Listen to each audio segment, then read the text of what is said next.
इस खबर पर दोबारा से लौटेंगे। फिलहाल देहरादून का रुख कर लेते हैं। उत्तराखंड के मुख्यमंत्री पुष्कर सिंह धामी इस वक्त संबोधित कर रहे हैं। संबोधित जब करेंगे वो आपको दिखाएंगे, लेकिन फिलहाल तस्वीरें सीधा आप देखिए।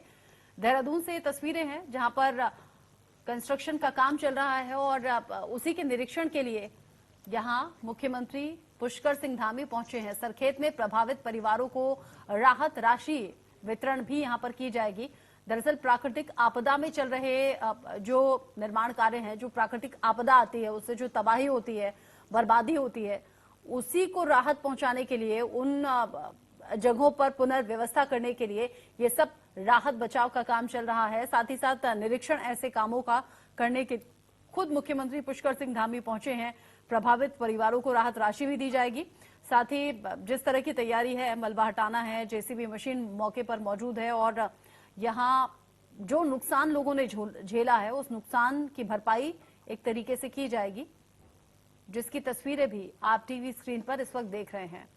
क्योंकि प्राकृतिक आपदा पर किसी का वश नहीं होता, किसी का कंट्रोल नहीं होता और प्राकृतिक आपदा में जो नुकसान लोगों ने झेला है, सरकार कह रही है कि हर कदम पर आपके साथ हैं। उस नुकसान की भी भरपाई की जाएगी। साथ ही साथ आपके लिए व्यवस्था भी वैकल्पिक की जाएगी।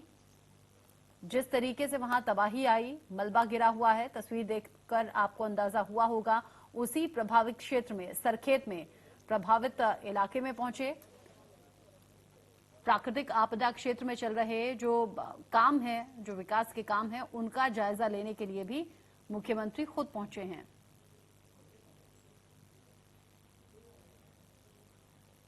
पहाड़ी इलाकों में अक्सर इस तरह का रिस्क रहता है। जब प्राकृतिक आपदा से तबाही होती है, बर्बादी होती है और ऐसे में उस तबाही को रोक पाना तो असंभव होता है, लेकिन उस तबाही के बाद जो लोगों को राहत पहुंचाई जानी चाहिए, जो लोगों के लिए इंतजाम होने चाहिए, उसके लिए सरकार अपनी प्रतिबद्धता की बात करती है, दावा करती है। और इसीलिए सरकार की तरफ से, उत्तराखंड सरकार की तरफ से सरखेत में जो प्रभावित परिवार हैं उनसे मिला भी जा रहा है और आज उन्हें राशि भी वितरण की जानी है।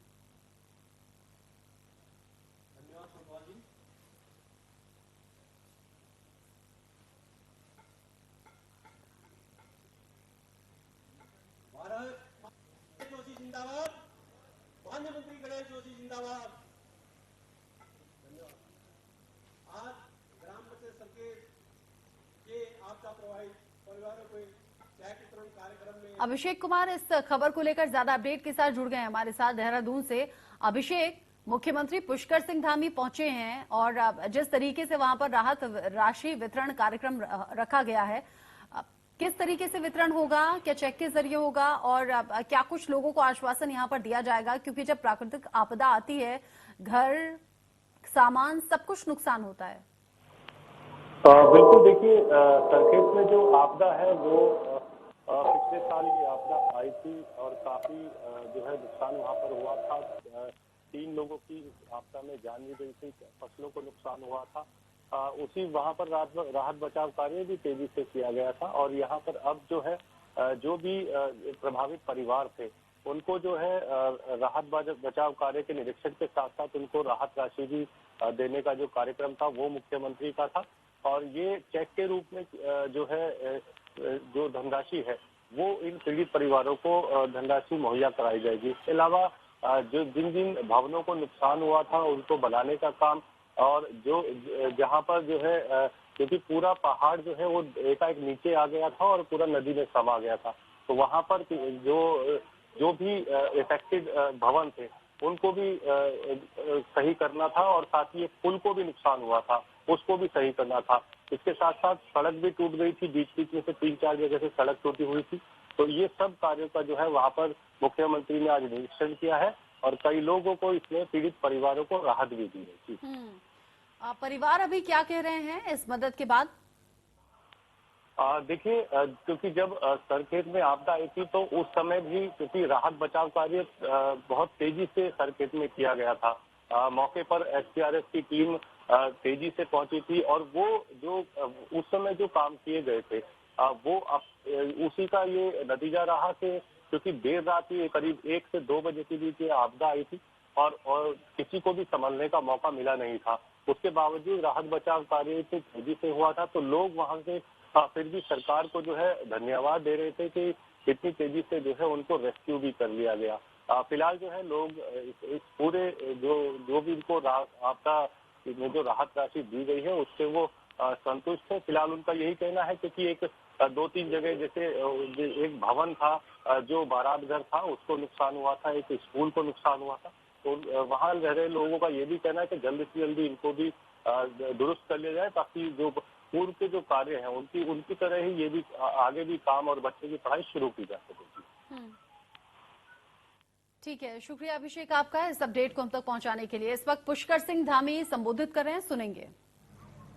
वीर सिंह चौहान जी, बालन सिंह जी और यहाँ की ग्राम प्रधान बहन नीलम कोतवाल जी और हमारी जिलाधिकारी सोनिका जी एवं सभी इस ग्राम सभा के और आसपास के आए हुए सभी हमारे बड़े बुजुर्ग, सभी उपस्थित माताएं, बहनें, सभी मेरे नौजवान साथी, उपस्थित पत्रकार मित्रों, छायाकार बंधु, सभी अधिकारीगण, सभी कर्मचारीगण, आप सबको उस समय भी, क्योंकि मैं इस क्षेत्र के बगल के क्षेत्र तक आया था और इधर पूरा रास्ता बंद हो गया था, उधर धनौल्टी विधानसभा में और रायपुर विधानसभा में सभी जगह जाना हुआ। यहाँ भी उस समय आने की बात थी तो सारे मार्ग बंद हो गए थे, लेकिन उस दौरान जब यहाँ पर बड़ी आपदा ज्यादा आ गई और उसमें काफी लोग हताहत हुए। एक तो मैं सबसे पहले उस दुखद घड़ी को जब भी हम याद करते हैं तो पूरा आत्मा झकझोर जाती है और किस प्रकार का वो दृश्य था। एकदम से अचानक से घर बह गए, लोगों की हानि हो गई, जन हानि हो गई, बहुत दुखद वो क्षण थे हम लोगों के लिए। मैं उन सभी जो भी इस आपदा में हताहत हुए, जिनकी जान गई, उनको अपनी श्रद्धांजलि अर्पित करता हूं और उनके सभी पारिवारिक जनों को कि वो सब लोग, भगवान उनको शक्ति प्रदान करे कि जिससे कि वो जीवन में अपने जो उनके बिछड़े हैं वो कहीं न कहीं उस पीड़ा से उबर पाए, आगे बढ़ पाए। भगवान उनको इतनी शक्ति दे। और बड़ा भीषण मंजर था और उस समय जोशी जी ने कहा कि अब कैसे वहां पर जान बचाई जाएगी, कैसे होगा, तो बहुत सारी बातें हो रही थी। हमने एसडीआरएफ से भी बात करी थी, एनडीआरएफ वालों से भी बात करी और भी जो एजेंसियां लगी हुई थी उन सबसे बात करी, लेकिन समय निकल रहा था क्योंकि उस समय आपदा सभी जगह आ रही थी। एकदम से एयरफोर्स के जो हेलीकॉप्टर हैं उनको आने में भी टाइम लग रहा था और तो ये हुआ कि यहाँ पर हेलीकॉप्टर, जो हमारा राज्य का हेलीकॉप्टर है, उस हेलीकॉप्टर को उतारते हैं और मैं, जोशी जी ने तो बहुत प्रयास किया ही किया, लेकिन जो हमारे पायलट थे उन पायलटों को भी मैं बहुत साधुवाद देता हूं कि उन्होंने भी अपनी जान जोखिम में डाल के उस समय लोगों की जान बचाने का काम किया। और मुझे खुशी है कि जिन लोगों को यहाँ से लिफ्ट किया गया, उसके बाद उनसे मैंने भी स्वयं अस्पताल में बात करी, मैक्स हॉस्पिटल में उनको सबको भर्ती कराया गया और धीरे धीरे वो स्वस्थ हुए, भगवान की कृपा उस पर बनी। और जो 1920 तारीख को एकदम से अचानक अतिवृष्टि हुई थी, उसमें सभी का नुकसान हुआ था, जीव जंतु, हमारा सारी जमीन बह गई, तमाम चीजें।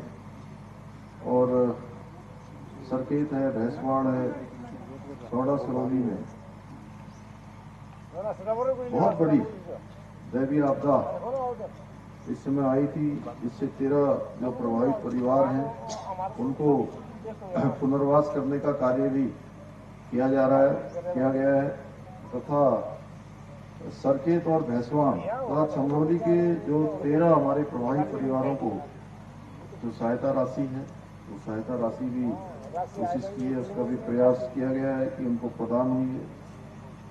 अभी जो परिवार दूसरे वाले हैं उनको 200 हेक्टेयर, वो 0.022 हेक्टेयर ग्राम बाउंठा में आवंटित कर भूमि जो है उपलब्ध हुई है राज्य सरकार द्वारा इससे निपटने के लिए तत्काल उस समय जो राहत सामग्री है वह भी कोशिश की थी कि यहाँ पर सभी को राहत सामग्री भी पहुंचाई जाए।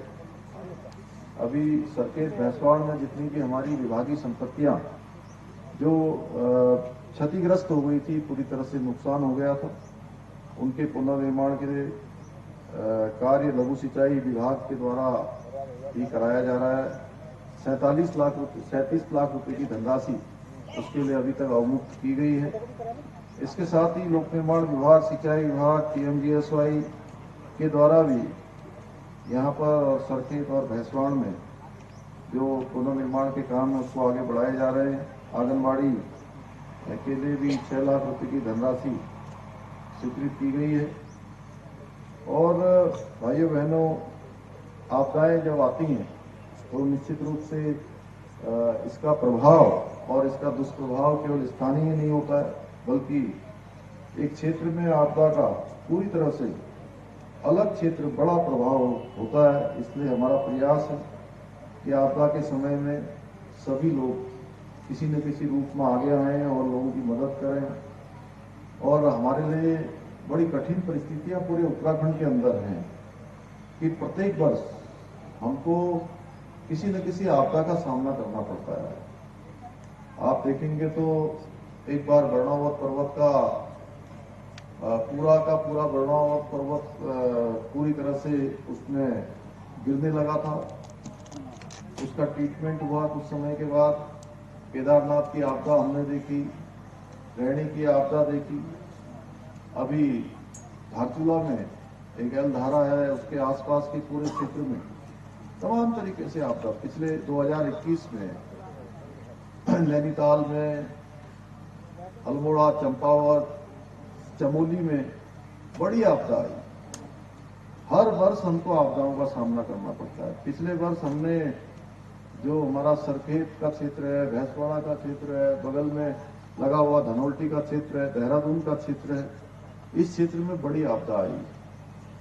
और इस साल अभी जोशीमठ में हम लोग बड़ी भू धसाव और दरारें जिस प्रकार से आई हैं उसका भी हमको सामना करना पड़ रहा है। लेकिन सभी के सहयोग से सभी लोग ऐसी आपदा के समय में आगे आते हैं और आगे आकर कहीं न कहीं इन आपदाओं से सभी को उबारने के लिए अपना हर संभव प्रयास करते हैं। सरकार का भी प्रयास रहता है, क्योंकि आपदाएं हमारे सामने अचानक आ जाती हैं। उस आपदा के समय में जो मैक्सिमम राहत के कार्य हो सकते हैं, हम लोग जहां पहुंचते हैं। हम लोगों ने कोशिश की है कि हर जगह पर ठीक प्रकार से आपदा के समय में काम हो। इस वर्ष अभी चारधाम यात्रा प्रारंभ हो रही। चारधाम यात्रा में भी अब आज केदारनाथ में पिछले 10 दिनों से लगातार बर्फबारी हो रही है। उत्तराखंड के मुख्यमंत्री पुष्कर सिंह धामी को आप सुन रहे